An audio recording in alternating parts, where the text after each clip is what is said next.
What's going on, y'all? This is your girl, Brie Undeniably, checking in for another episode of my new speaker series, Deep Conversations with Dope Individuals, where we're discussing development, decision-making, and dedicating yourself to purpose. Today, as always, I'm here with another super dope individual. Before I get to my guest today, I do want to give some shout outs. I like to do them at the beginning of the episode before we kick into it. So first and foremost, if you are watching this on YouTube or listening to it through any of your podcast streaming sources, you will hear that crisp audio, see that clear video. That is all thanks to Gotham Podcast Studio. They have an amazing team of engineers here and such a great space. So I'm super happy to be in collaboration with Gotham Podcast Studios. Also, big shout out to MC Kicks, though I'm not wearing any MC gear today. They have sponsored me through the podcast. They are always hooking it up with dope customizable merch. So if you would like any customized kicks, denims, really any type of apparel, head on over to EMCEEKICKS. You can go to their website.com or you can just at them on Instagram. You're going to find them really anywhere you type that in. Finally, in the interest of becoming a business person, you got to plug your own stuff. Today, you really can't tell. I'm going to stand up so everyone can see. I'm wearing my I Am Possible sweatpants. So just if you're looking in the camera, right there. You can go to my site, brieundeniably.com, and you can get all of the dope individual merch and I Am Possible merch there. I also have my dope individual backpack you'll see on the screen. So if you want any of the podcast merch, head on over to my website, brieundeniably.com, and you can find it there. Okay, I'm ready to get into it now. All of our shout outs to the side. I am here with Rusty Gaillard. Rusty, welcome to the show. Oh, Bree, thank you so much. It's great to be here. Absolutely. I'm so excited to have you. Let me give you the introduction that you deserve, and then you and I will kick into it. So, Rusty Gaillard is a former worldwide director of finance who walked away from 13 years at Apple to become a coach when he became more interested in his inner tech than in external success. He now helps other A players ask themselves to turn off autopilot, ask better questions, and write their own rules for success. Rusty, one more welcome. Thank you for coming to the show. Thanks, Bree. Thanks for the intro. Yes, of course. Okay, so the way that I like to start the show, as my listeners know, I am a counselor, and in the counselor community, we like to meet our clients where they're at. I feel very similar with my guests. I think that it's important to meet my guests where they're at. So if you would help us meet you where you're at and tell us a little bit more about yourself. Yeah, so, I'm physically here in California, Okay. and so you described a little bit of my background. I'll just, by way of where I am now, I'll tell you a little bit about where I've been, which is the first 20 plus years of my career were what I called very kind of traditional corporate path. So when I was a kid, every day my dad put on a suit and went to the office. And that was just my model of what a career looked like. And when I graduated from college, I went and worked at General Electric, worked there for a few years, and then came out to California when I went to Stanford for business school, and then ended up working at Apple. I joined there in 2005, before the iPhone was released, and was there for 13 years, which was amazing. And somewhere along the way, I knew I wanted to do something different. We can get into more about that, but it was this very big internal conflict because my whole model was always work for a big company, work for someone else, put on a suit every day and go to work. Mm-hmm. I no longer was wearing a suit, but that's what I thought success looked like. So to break through that and find my own pathway to success and then leave that and to go become a coach has just been this amazing journey. And so that's what I've been doing for the last 3 years, is working with other smart, successful people to help them find their own path, and then work with also people who are executives in this world, whether they're running their own business or they're an executive in the tech world or something, but helping them to realize that they can do more than just 110% of their time and energy into work. Mm-hmm. Oh man, I have so many questions, so much I want to push into right now in your story. But I just, first and foremost, what you're laying out for us already is, I'm sure, could give a lot of people that are really in corporate America right now some anxiety to step away and, leave that big tech or corporate place that might have been, you know, everything that they've known for their whole lives, really. So I commend you for taking that big step, and I really want to learn more about it. So let's do a little bit of a rewind and start really wherever you think this journey starts for you. I know you said that you watched your father go to work in a suit, and you sort of maybe took pieces of that when you started your career. So wherever you feel like this story really starts for you, let's just go there. Yeah, and I totally will. And I just want to acknowledge, first of all, that you're right about some people getting really anxious about this. And I actually wrote about, so I wrote a book last year, and that's part of one of the things I talked about is people's reaction to this kind of choice. Yes. So I'll say a couple of things. One is when I saw other people leaving the corporate world, I was not threatened or nervous or anything. I was excited for them. So I had coworkers, one who left to be a parent full time. I had another coworker who left to study acupuncture and herbal medicine. And, those weren't my specific choices, but I was inspired by their courage to do what it was that mattered to them.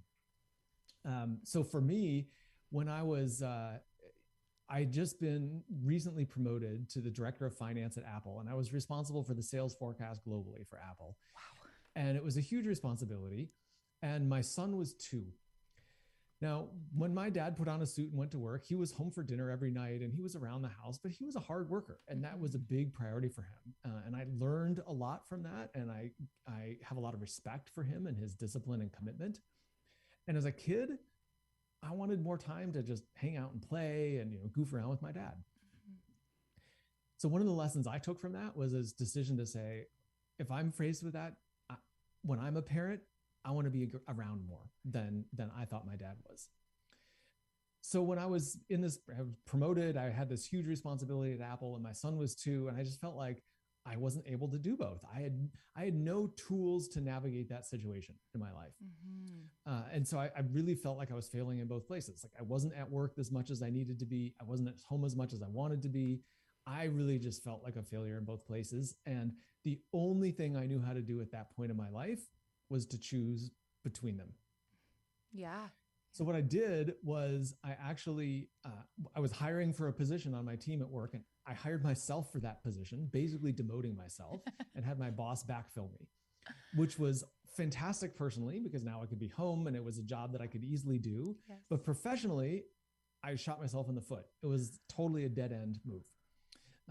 And for the next many years, I was in that position, but I wanted more from work than that. And I didn't want to just do this job that was well paid and safe and a great company and so many positive things. And I want to acknowledge that it was a really great opportunity. And for me, I didn't want to just sit there and be comfortable. I was like, work is a huge portion of our time and energy. And I wanted to put my time and energy into something where I felt like I was making a difference. I was moving forward. I was growing and I could contribute to other people growing. And I just didn't know what that was. And so that was this place where, I was in the corporate world. I was successful in the corporate world. And then I was on this dead end and I didn't like it. And I felt stuck in that for a lot of years. That feeling stuck piece too, that's such an uncomfortable place to be when you feel, if you know it might be a dead end, or that there's not really opportunity expanding out from it. That stuck feeling is something that I know so many people can relate to. But what I find so interesting about your story is it seems like sort of almost from day one, you were looking for this balance. And it looks like you kind of stepped into a new position, which might have offered you that sort of work-life balance, that home life. You were able to, be with your son more, but you weren't necessarily getting the fulfillment out of work, or maybe the challenge out of work that you previously were. So, what I'm hearing is sort of the seesaw, like this teetering, trying to figure out what actually fits in your life balance. Mm-hmm. Yeah. And I don't really like the idea of balance, because when people think about balance, they assume it's static. It's like, well, once I achieve balance, then I've got it set. Right. And that's BS, right? You don't ever reach that point in life. as you said, it's always a seesaw going up and down. Yes. Yes. But for me, the thing that I just came to was like, I had balance actually, because I had a stable job, and I could do it well because, I had been at a higher level. And so I had taken a step down, like I could do this job. So I had balance, but I'm kind of unreasonable because I believe that you can have balance and you can still be challenged and doing interesting work and growing and making an impact and all of that. And I didn't have as much of that as I wanted in my life. Got it. At that point. And so that for me was the question of like, I believed that I could have that. I really had this unreasonable belief because nothing around me indicated that that was possible, but I really believed it was. And so for me, it was this journey of finding that. Absolutely. And I love how you put it, because you're right. You can have all of that sort of package into one. So it's not necessarily about finding that static balance, but finding the pieces in your life that are going to continue to move the needle forward, that are going to continue to sort of help you teeter-totter back and forth between that work life and home life.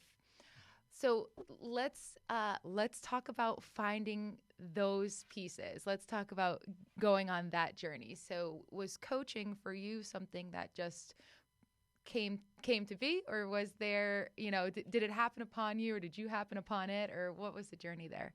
Yeah, well, so first of all, I'll say that my original approach to solving this problem was a complete failure. Okay. And my original approach was I updated my resume. I went through and I said, polished it up. And then I looked at my resume and I said, what am I qualified to do? Who would hire me? How can I translate this experience into something else? And the answers that came to me when I asked those questions were all basically variations of the job that I had already. And Apple's a great company and I had a good job. So I'm like, I'm not going to go somewhere else. If I'm going to be doing more or less the same thing, I might as well stay here. And so what I found was taking that approach, looking at what have I done and how can I translate those skills? Who would hire me? All of those questions led to more or less the same answers, which were not the answers I was looking for. So that didn't work, but I had no idea what else would. And I mean, I considered, I was like, gosh, maybe being a mailman would be a good job for me. I like being outside. It's defined. There's a start and a stop at the end of the day. And so I was like, I thought about these kinds of things. So basically that's where I was, I was kind of spinning my wheels, trying to evaluate, is there something, what could I do? How would I, how could I move forward? And I didn't have an answer. It actually changed for me in a 20-minute talk, which is kind of mind-blowing, but obviously there's a bunch of stuff that led up to that, but it was in 20 minutes that it changed. I have to know about the talk, because we got to talk about that talk, because that seems like it might have been one of those, I don't know if there was a decision involved, but I find that some of the most defining turning points in our lives can happen in such a small amount of time, maybe even in a moment's time. And sometimes it's a decision that we make, or sometimes it's an opportunity that happens upon us. But let's talk about that talk. I'm very curious. Yeah. And such a great point that it doesn't take any time to make a decision, right? And it can happen like that and change your life. Right. So in this 20-minute talk, basically what the person was asking me to do was to set aside all of the reasons why something was not possible. Because what I discovered in listening to this was I had all of these beliefs about who I am, right? Just all the way back from watching my dad put on a suit and go to work every day. I just saw myself as the kind of person who did more or less that same thing. Right. Going to work for somebody else, going to a big company, all of these assumptions about what it was to be successful based on what I thought success meant. Right. And so working for myself wasn't really an option at that point. And so this person, she was a woman, and she was helping me say, well, don't worry about what you've done in the past. Don't worry about what you think success looks like. Don't worry about what other people think success looks like. Don't worry about, could you get paid to do this? Don't worry about, do you know anyone else doing this? Like, stop all of that stuff for a moment and just ask yourself if you could, almost like, the analogy that I use is like, imagine you actually got the little genie lamp and you rubbed the lamp and the little genie came out and said you had 3 wishes. You're not going to wish for a 10% raise, or you're not going to wish for like something like that. They're like, go big, go for what you really want. Right. And that's what this person was helping me to do, is break through all of the reasons why, in my mind, it wasn't possible to have what I really wanted. And to just imagine, what would real success look like for me? And the answer that came to me in that moment was to talk to people about their life, to have real conversations about what matters to you, what do you want, what are your frustrations, where do you feel like you're failing? Because for me, when I finally learned to have those conversations in my life, well into my 40s, they were transformative for me. They really, like, being able to talk about those things changed my life. And I just said, I would like to be a part of that and helping other people to have those conversations. And that was the idea that led down this path to becoming a coach. Thank you so much for sharing that. I think that is actually that story just provides so much power. I know for the listeners, I know for me, because one, I can very much relate and resonate with what you want to do. Here I am on a podcast called Deep Conversations with Dope Individuals. So I know what it's like to want to have those conversations, just talk to people about their life. And for you, you want to help move the needle on people's lives. You want to help them exactly in the way that was transformative and helpful for you. You want to be able to take all of that and do the same for others. So I think, that's really incredible. And I think that it's so interesting that this is something totally outside. It took that conversation to really remove yourself from everything you thought that you were, to place yourself right where you were actually supposed to be. And I think that is just a really, really wonderful story to kind of, show this transition point for you, that, you realize you want to be a part of people's lives and help them in advancing in their lives and having those conversations. I'm curious to know what was next. So you had this moment, you had this 20-minute conversation where, you're essential genie in a bottle. And then what was the next steps for you? What were the next steps?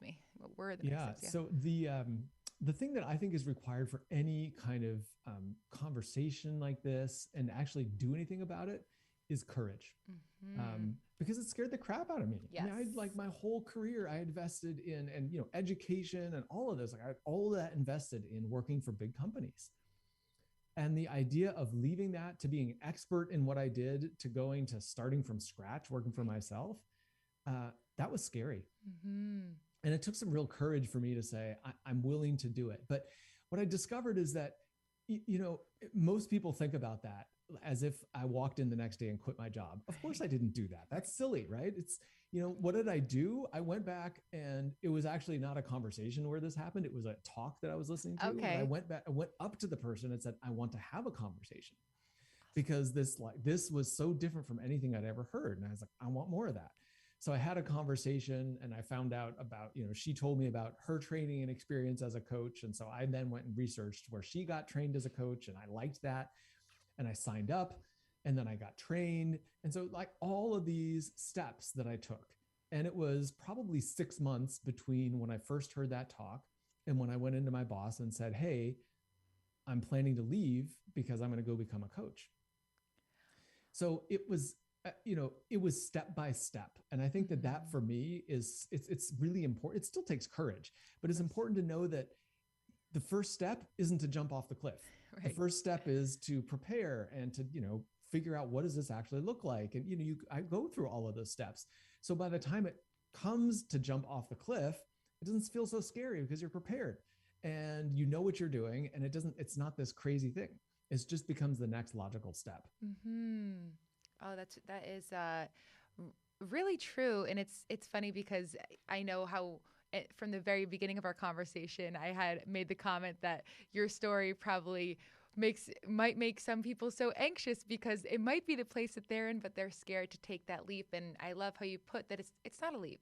You don't jump off the cliff right there for whatever that next, metaphorical step or piece is. It's you start the planning process. And I think that's so important, that these life transitions, though we spoke about how they can happen in a moment's time, there is, there is a way to plan it out. There is a way to go step by step and take those baby steps and ease into it and have, for many people, it might look like there is a large period of crossover where you're starting to build, but also working in the job that you've been working in for several years or however long it may be. So I think that's so important to highlight that this doesn't happen overnight. The decision might, but the rest of it might not.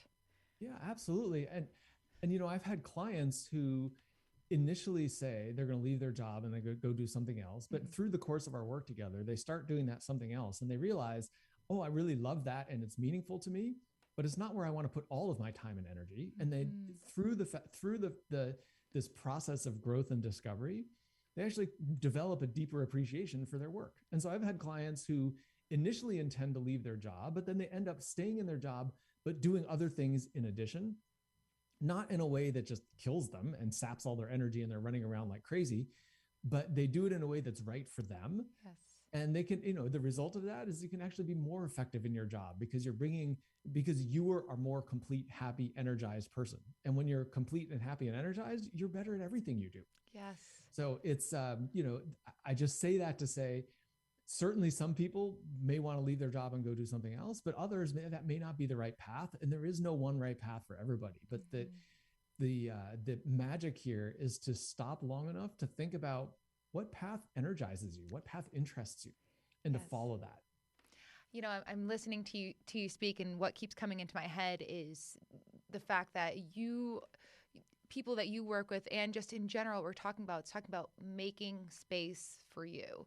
And if you're creating space for yourself to find what energizes you, find what motivates you, you might also find, like you said, that it could also help you in what you're working on right now. So it's not about making space to push something else aside. It's about opening up the space for you enough so to understand where you can experience more joy, where you might be able to experience more energy or happiness or fulfillment. But that doesn't mean pushing other things out of the way all the time. Yeah.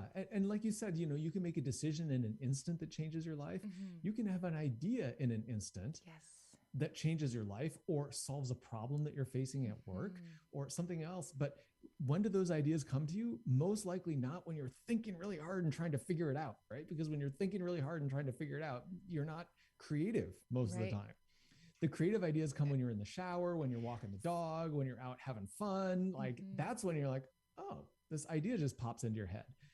So, many people do think that kind of free time is unproductive, but, free time can be some of the most productive time that you have if it gives you space to come up with ideas that allow you to move forward.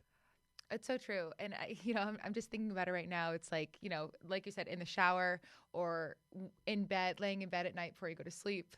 On my commute, I do a lot of my thinking in that idle time that we have. So it's very true where those ideas can really come to us in the moments that we might be least expecting it or seem least framed for the idea to pop into your head.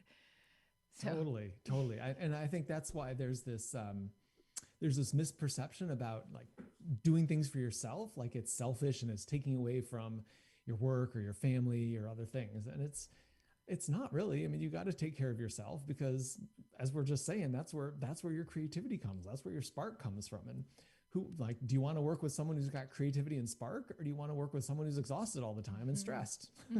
We all know the answer to that. Absolutely. Wow. So, I think that this is just thinking about, how you frame all this it's really unique because I think that a lot of times people just think that I think we make everything binary, this or that, one or the other, A or B, like pick it and move forward with it. And I just really love how you're framing this whole conversation because it doesn't have to be that. Yeah, well, I was just going to say, I get that because that was me too. Yes. Right. I described earlier in my career when I was, my son was young and I had this big job and it felt binary to me. Like I didn't have any other tools other than I'm either going to prioritize my job or I'm going to prioritize my family.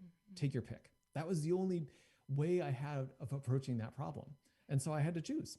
Yes. And if now, if I'm approaching it from where I am now, I see so many other tools and so many other approaches.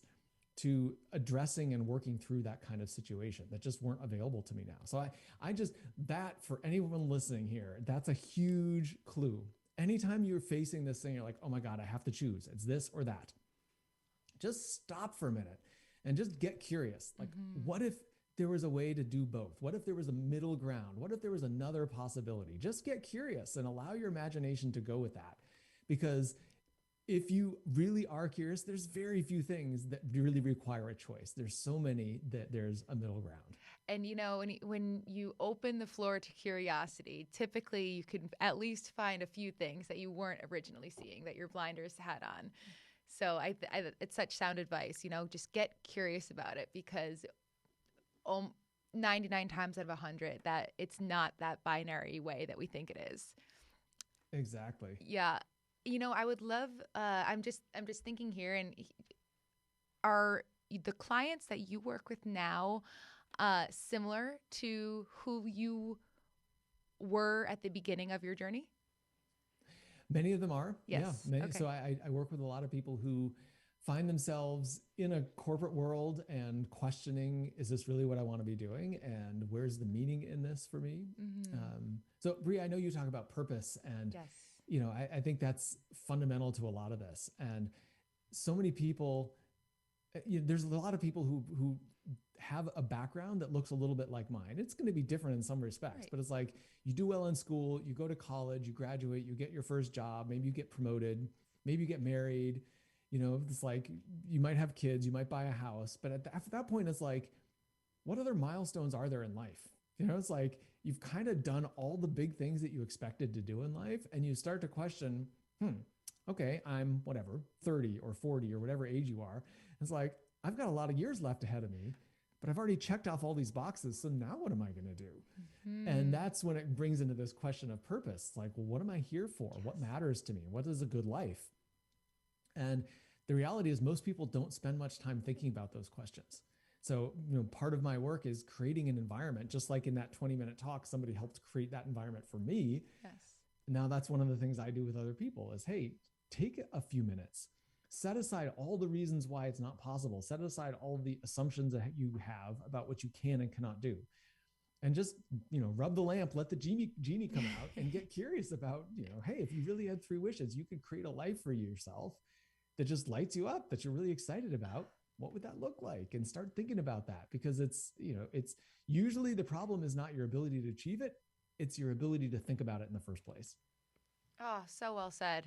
So well said. And I'm just thinking, you know, how lucky your clients are to have someone to be able to offer that perspective, because we can be going full force into life and, you know, just full speed ahead on this path, like you said, with all the milestones that are just, you know, the milestones are there. And once you're set on a path that you know is going to reach all those milestones, it's easy to keep the blinders on. It's easy to stay in that tunnel level of vision, because why would you need to look on the outside? But then you reach the final milestone, and then all of a sudden there's this, you know, abyss that's like, well, what is next?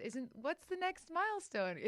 Is it grandkids? You know, like that's a long time from now. Or, you know, is it another house? That's going to take some time. You know, what is that next milestone? So I think it's just so,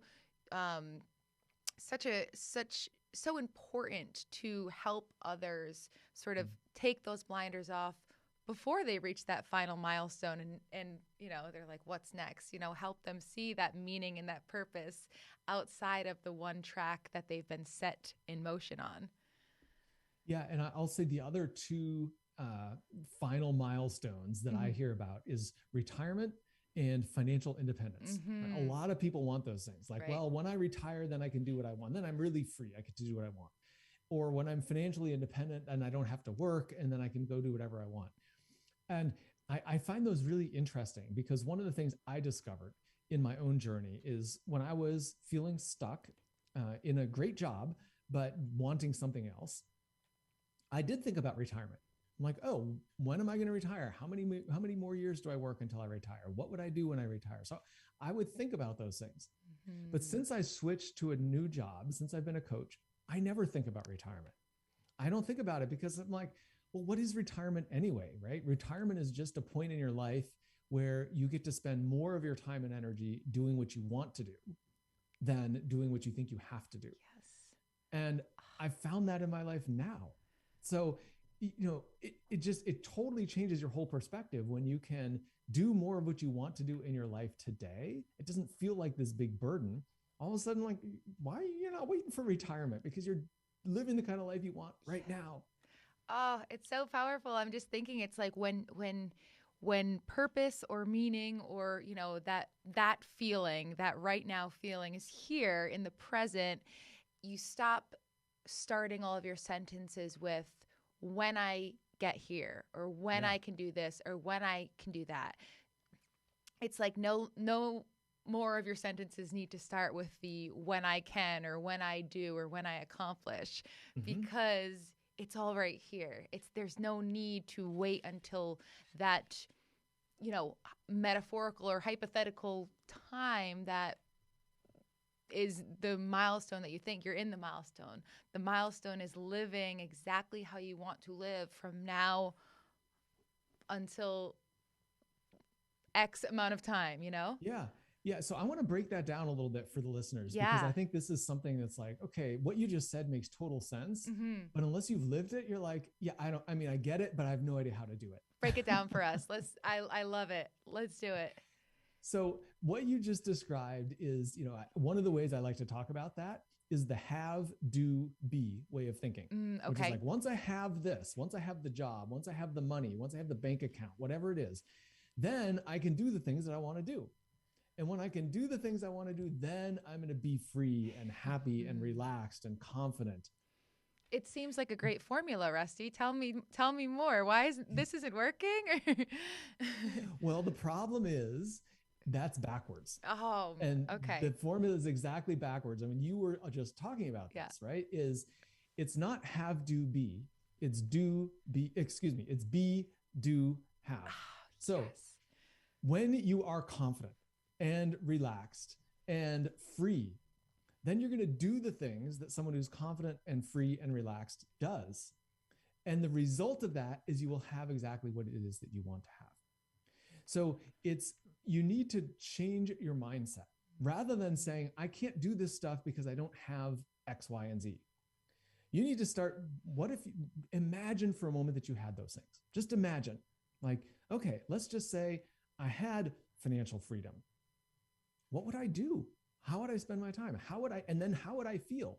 Would I feel more confident? Would I feel more adventurous? Would I feel more passionate and excited? All right.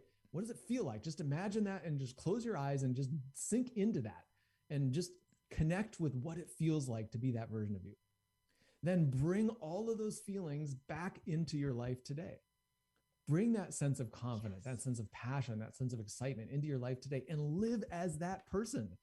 Because who creates financial independence early in life? It's people who are passionate and connected and confident and excited.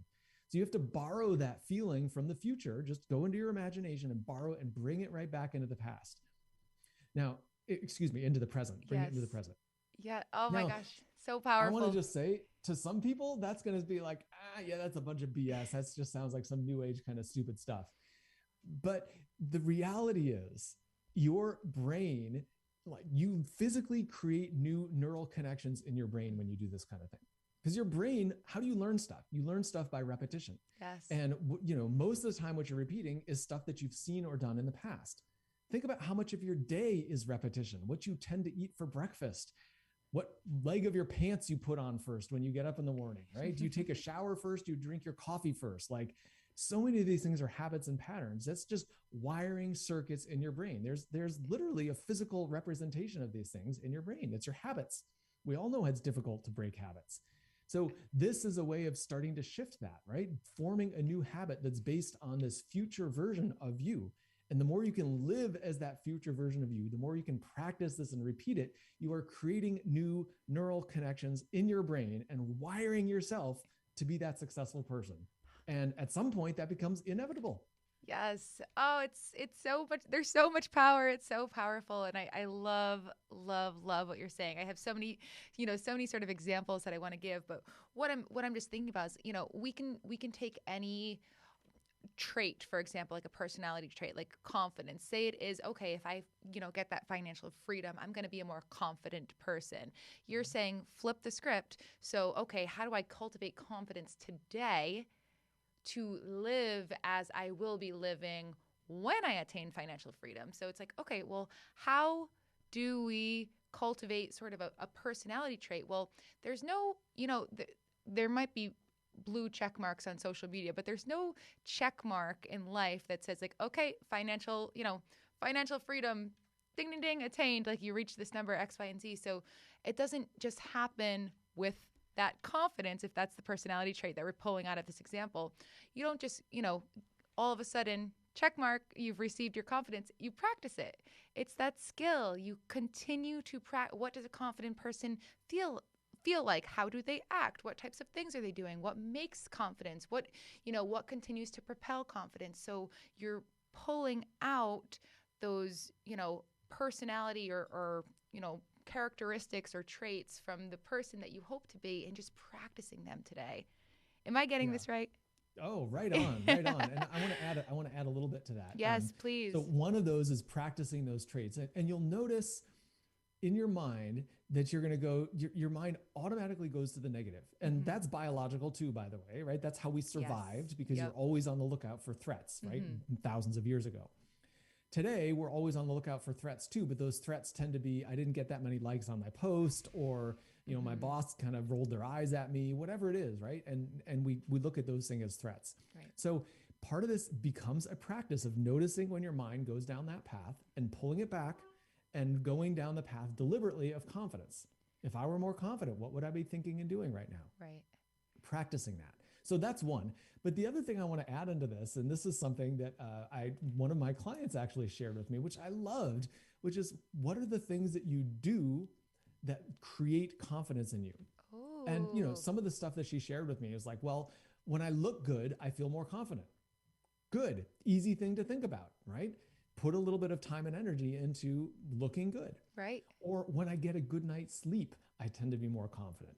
Wonderful. That's another little simple thing, right? So there's both these mental practices of noticing when your brain goes down and your attention and your thought process goes down this negative rabbit hole, pulling it back out and going down a different direction, right? That's one way of practicing this. But the other way is these really simple, practical things, right? Getting a good night's sleep, dressing well, eating well, whatever that stuff is for you that contributes to you feeling good about yourself.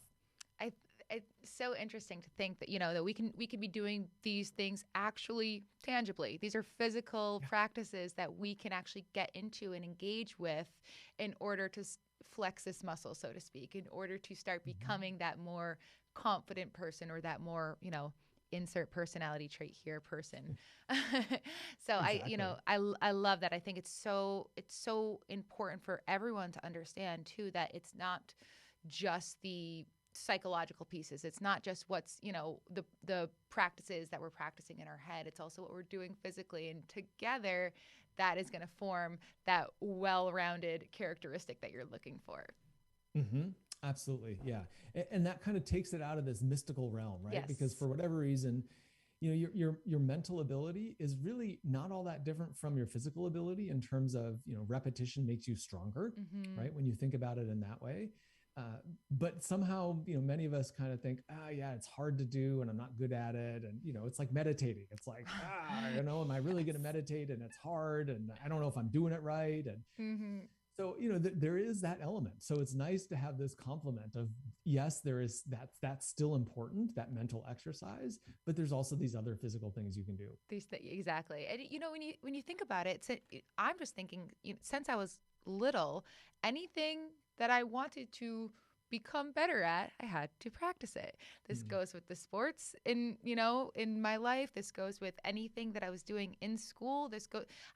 Practice is something that you learn from such an early age, but it's understanding how to actually now practice in a way that we might not have practiced before. Practice in a way that might feel a little bit uncomfortable because these are personal practices. It's not, getting out on the tennis court and, hitting the balls. It's doing a mental practice or a physical practice, but again, something that you might not be used to. So it does take getting more comfortable with the idea of how this practicing is happening. Yeah. And one of the ways I like to encourage people to start in this kind of area is don't say, I'm going to do this, right? Most of us think it's like, I'm going to do it and I'm going to do it for the rest of my life. And that kind of commitment is like, who wants to sign up for that? Yeah, it's a lot. So I encourage people to start with something that's manageable. It's like, hey, are you willing to try doing this for 5 minutes a day for a week? And set that level at something that you are willing to commit to and make a decision to do it. So we've been talking about decision, and decision's super important in this. And there may be times when you're like, oh yeah, but I don't feel like it today. But make the kind of decision that you say, I'm going to follow through on this, even if I don't feel like it.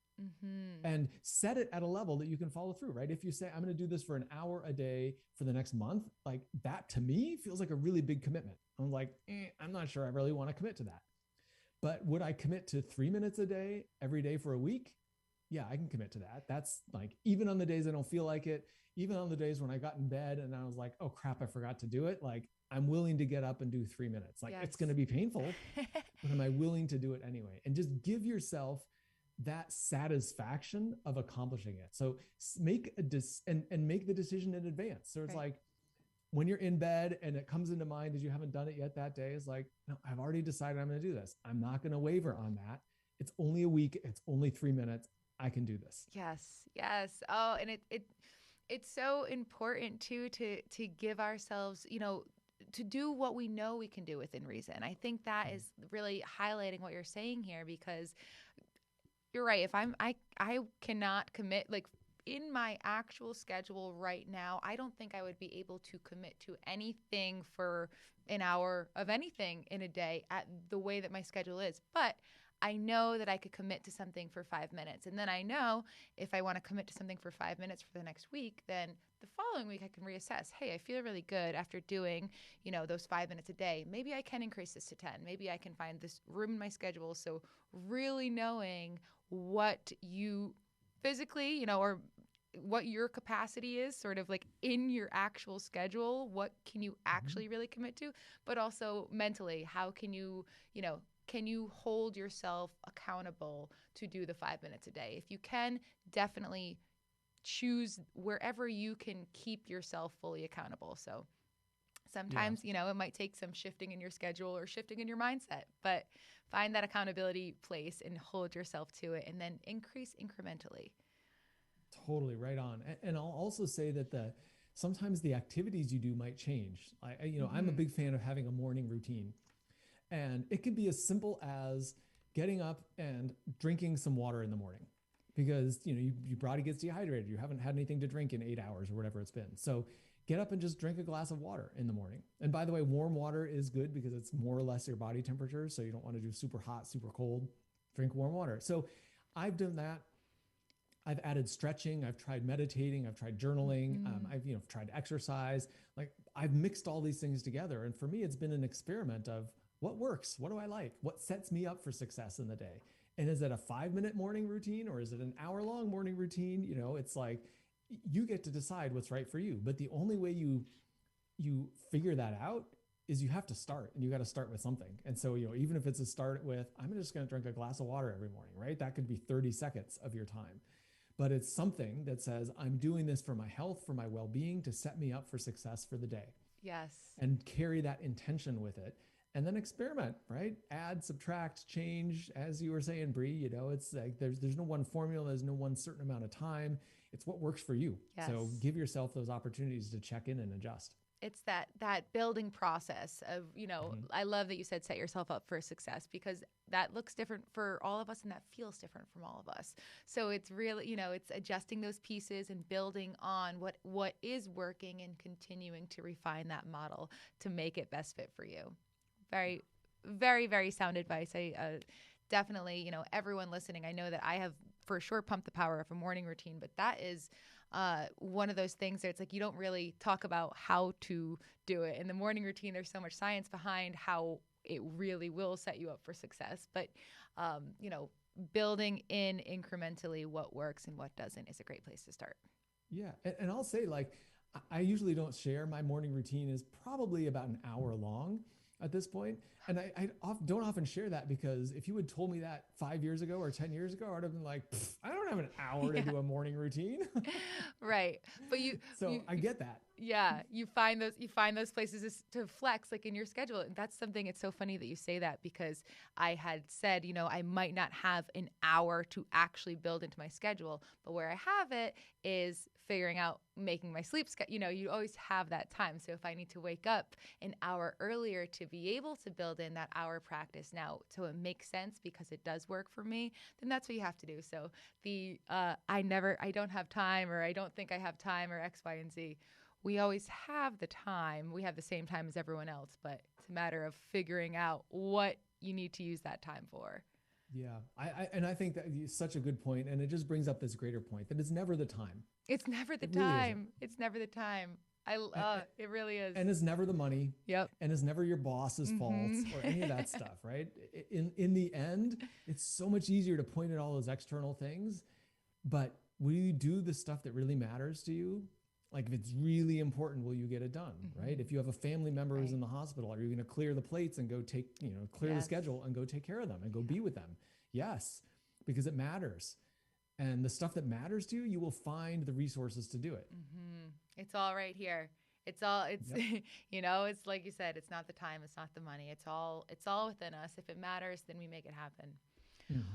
Well, Rusty, we are coming on to the last 10 minutes of the show. So a couple things that I want to do.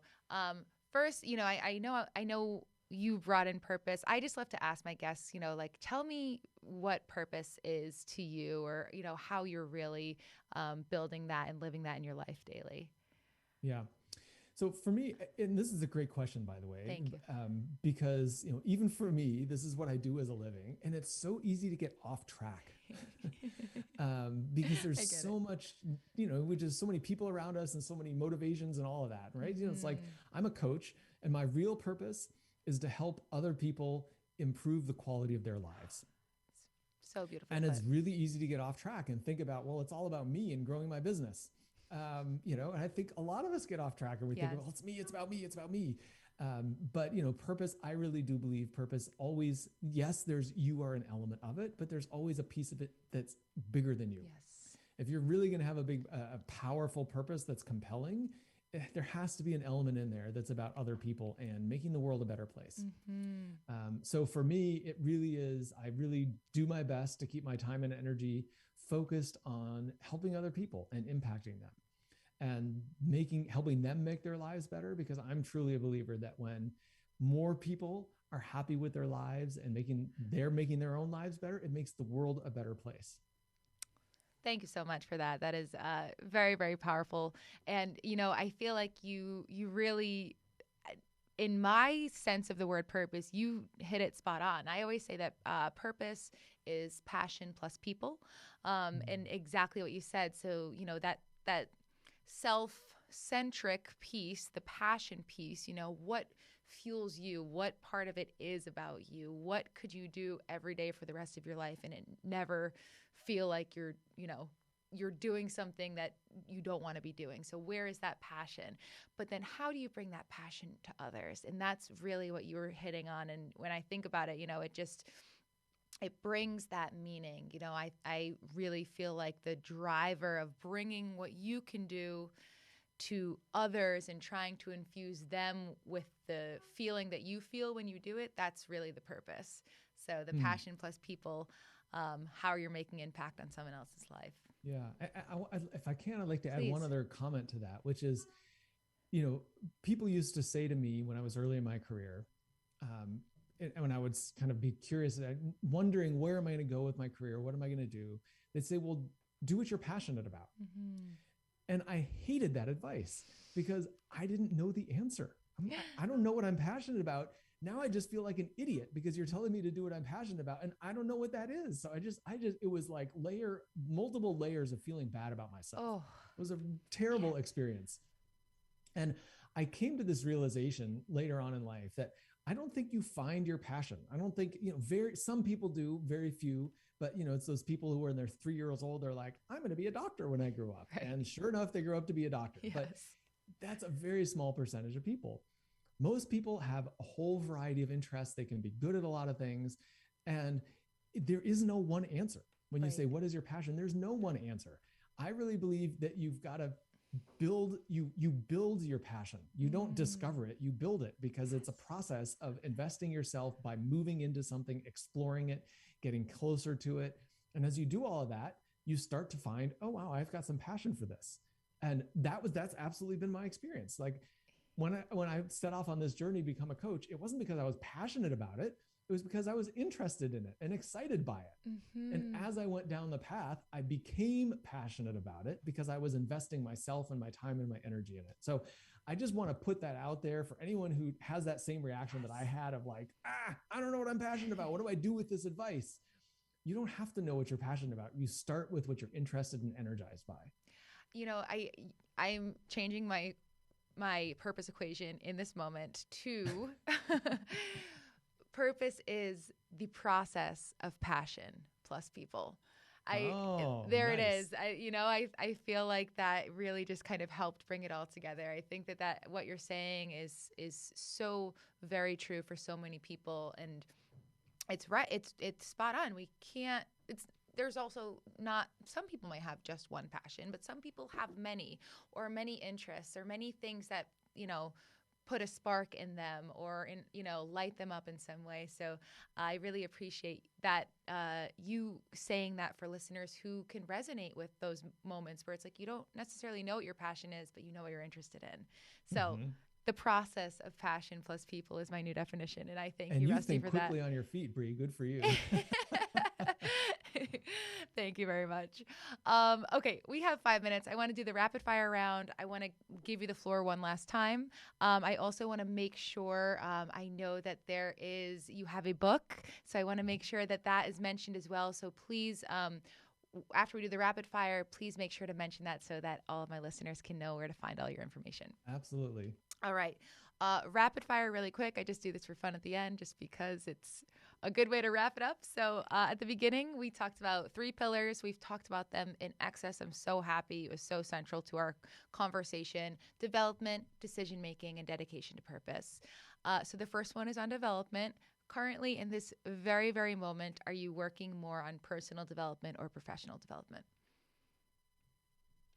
Wow, interesting.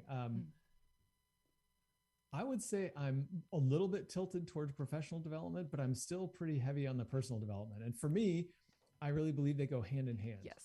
It's becoming a better person impacts your whole life. It's not just some element of your life. I just believe as a better person, I'm better everywhere in life. So yes, a little of both. A little of both. That's, it's funny because that's actually really why I asked the question, because I know how intertwined they are and you need one for the other. Really just to take a moment in time. It's like, okay, which one am I pressing more into? So I like how you said you're tilting one way rather than the other, because it's true. They're both always there. Okay, decision-making. This one, I'm going to just give you a little bit of an explanation as well. When you're making decisions, do you make them more based on choice or guiding voice? Choice meaning numbers, you're definitive, you follow a very specific path that is that you see. Guiding voice would be gut, intuition, spirituality, or something else of the sort. Yeah, definitely guiding voice.